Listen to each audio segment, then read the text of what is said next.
Hello viewers, আসসালামু আলাইকুম। আমি আড়াইরা পশ্চিমপাড়া প্রাইমারি স্কুলের পেছনে আছি।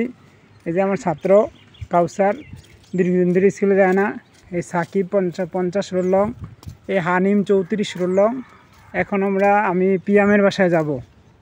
তারা দীর্ঘদিন ধরে স্কুলে যায় না। আজকে স্কুল বন্ধ বিধায় আমি নিজ উদ্যোগে আসছি কেন তারা স্কুল বন্ধ করে তাদের অভিভাবকদের সাথে কথা বলার জন্য। কেন তারা স্কুলে যায় না সেটা জিজ্ঞেস করার জন্য আজকে আমরা তাদের বাড়িতে আসছি। এখন আমরা প্রাইমারি স্কুল হয়ে পিয়ামের বাসায় যাব। পিয়ামের মাকে জিজ্ঞেস করব, সেও কালকে একটা ছেলের ব্যাগ ছিঁড়ে ফেলছে স্কেল দিয়ে। এটা আমরা জিজ্ঞেস করার জন্য তার বাসায় যাব এবং সেই স্কুল বন্ধ করে। দেখেন কত চিপা রোড দিয়ে আমি রওনা হচ্ছি। এইটা হচ্ছে আড়াইরা সরকারি পশ্চিম সরকারি প্রাথমিক বিদ্যালয়। আড়াইরা পশ্চিম সরকারি প্রাথমিক বিদ্যালয় দিয়ে এখানে অবশ্য আমি নির্বাচনী দায়িত্ব পালন করছি। আমি আপনাদেরকে স্কুলটাও দেখানোর চেষ্টা করব। আসলে পুলিশ লাইন স্কুল শুধু বাচ্চাদেরকে পড়ায় না, তাদের বাসা বাড়িতে যাইও আমরা তদারকি করি আসলে তারা কেন পড়াশোনা করে না, কেন।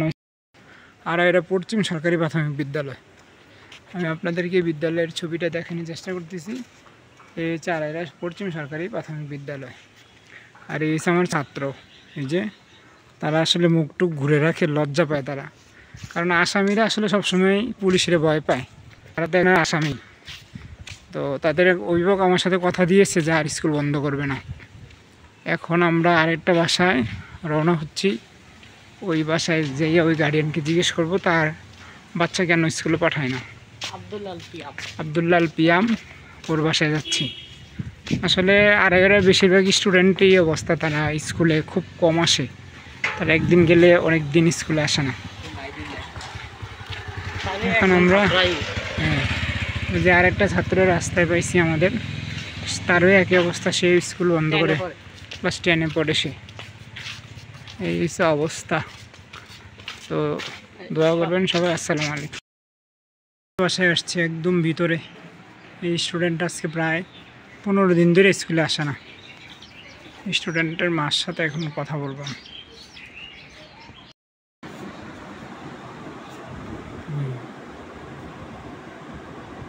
আনিম এদিকে তাকাও।